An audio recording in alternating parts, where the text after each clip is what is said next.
Who was Enoch in the Bible? We're going to answer that question in this video. And it's interesting, we don't know a whole lot about him, but if you really dig deep and you try to come up with answers to his identity and who he was, you're going to discover there's a whole lot of opinion out there. I know because I've done a lot of study, research, I've looked at books, articles, videos, and there's a whole lot of speculation. And oftentimes what you run into, if you're looking for the real answers and the truth, a lot of times you discover that it's not based on anything that's factual or nothing that's able to be proven beyond any shadow of a doubt. Enoch's only mentioned in 12 verses in the Bible, and that's in 5 books. 2 of those books is 1 Chronicles and Luke, which only mention him by name in a genealogy, so it doesn't give us any details about his life. So that only leaves 3 books, and that's Genesis, Hebrews, and the book of Jude. And so we're going to look at what the Bible says regarding this man, Enoch. The first passage, which is also a genealogy, but it gives us more detail than just his name, and that's in Genesis chapter 5, verses 21 to 24. Verse 21 says, Enoch lived 65 years and begot Methuselah. Methuselah, if you look at the genealogy in Genesis 5, we're told he was the oldest man who ever lived, 969 years old.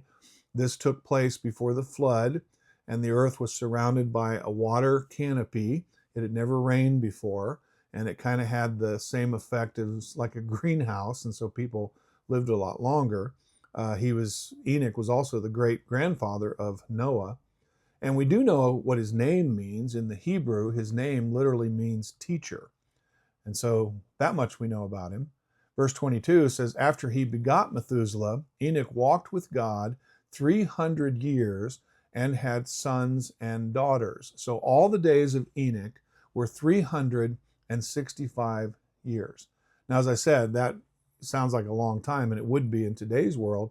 But back then, when they're living to be 800 and 900 years old and almost 1,000 years old in the case of Methuselah, 365 years is not very long. The expression, he walked with God, means that he lived a devout life in close fellowship with God or in close communion with God. I mean, can you imagine walking with God for 300 years?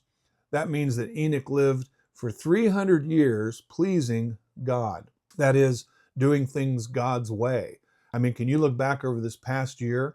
When I post this video, it's December of 2024, and so we're almost ending a year. Can you look back over 2024 and say that you pleased God this year, let alone 300 years? In fact, most of us couldn't even look back over the past month and say that we've pleased God completely, fully, or even the last week. And yet this was his testimony. This was Enoch's testimony. And what an incredible testimony to say that he pleased God. And again, that word please means to do something completely or fully. And you know what the secret was? I mean, how did he do that? How did he please God completely for 300 years? And the answer is he did it one day at a time. You know, when somebody will ask you, how are you doing? And you'll say, I'm taking it one day at a time. That's all any of us can do, is take it one day at a time. And he did it. Enoch lived that way during a very difficult time on planet Earth. In Genesis chapter 6 and verse 5, again, this was before the flood, it says, then the Lord saw that the wickedness of man was great in the earth, and that every intent of the thoughts of his heart was only evil continually. So some people may say, well, he pleased God, but it was probably easy for him. It wasn't. It was a very, very difficult time on the earth before the flood. Verse 24 says, and Enoch walked with God, and he was not, for God took him. When you read through the genealogy here in Genesis 5, in every case, it will list the person's name. It will tell you how old they were when they had a certain son that's part of the genealogy. And then it would say they lived for however many hundreds of years, having sons and daughters. And then this phrase is after every single person, then he died. Then he died every single time. The only exception to that is Enoch. His life on earth, of course, was brought to an end, but not through death. In his case, and it's the only exception in Genesis 5, we're told that he was not, for God took him. Before the judgment of the flood, Enoch is a type, or what we would call a picture, of those who will be taken out of this world or raptured before the tribulation. And so Enoch's a picture of that, or a type of that. He's also mentioned in Hebrews chapter 11, what we call the great Hall of Faith chapter. In one verse, Hebrews 11:5, it says, "By faith Enoch was taken away so that he did not see death, and was not found because God had taken him. But before he was taken, he had this testimony, that he pleased God." Again, we see the description of Enoch's life here before he was taken. It says, consistent with Genesis 5, that he had this testimony. He pleased God. And that would be an absolute wonderful way for someone to describe your life or my life, to say they were a person that pleased God. The Greek word that's translated here, pleased, it literally means to gratify entirely. So again, it means to do something completely or to do something fully. And so he was able to please God in a complete way. I mean, how wonderful to have your life summed up by saying that your testimony was that you pleased God completely. A tremendous testimony.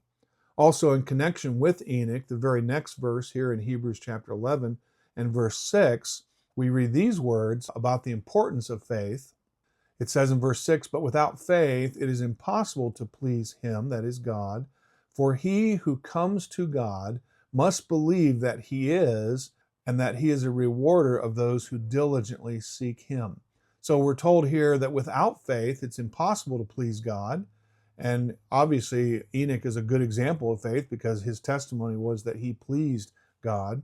But there are two things that we learn in this verse about real faith in God. One, a person who has real faith believes that God exists. There's a lot of people that don't believe God exists. You may be one of them watching this video. Many people today who claim to believe in God really don't. You say, well, how can you say that? Or how would you know that? By looking at their lives. The Bible is very consistent, Old and New Testament, talking about a person's faith. Like with Enoch, his life was a testimony. He pleased God. And anybody that knew Enoch knew that he was a person who had faith in God because he lived it out. A person who really, truly believes in God will live their life according to what God says. Because in so doing, you're actually demonstrating the second thing that we're told in this verse that's necessary for real faith in God, and that is a genuine belief that God is a rewarder of those who diligently seek him. The last mention of Enoch is in the book of Jude, that one chapter book that's just before Revelation in the Bible. In verses 14 and 15, we see the reference to a prophecy that Enoch made. It says in verse 14, "Now Enoch, the seventh from Adam, prophesied about these men," and if you look at Jude, he's talking about false teachers, "prophesied about these men also, saying, Behold, the Lord comes with 10,000 of his saints, to execute judgment on all, to convict all who are ungodly among them of all their ungodly deeds which they have committed in an ungodly way, and of all the harsh things which ungodly sinners have spoken against him." You know, there's a whole lot of ungodliness there. And one thing we do know that's consistent in other passages in the Bible that talk about God is going to come and judge this world. I know somebody commented on a previous video that I did, and they said, you know, you're wrong because God's not going to judge anybody. I don't know what Bible they're reading, but the Bible is pretty clear on the judgment of God. But, you know, some people like to watch a channel like this and try to get me to believe the way they believe, and that's not going to happen. But God is going to judge the world. There's no question about that. You know, there's no record in the Bible of any writings by Enoch. There is an apocryphal writing, that's a book that's not in the Bible, that's called the Book of Enoch. Maybe you've heard it, maybe you've read it.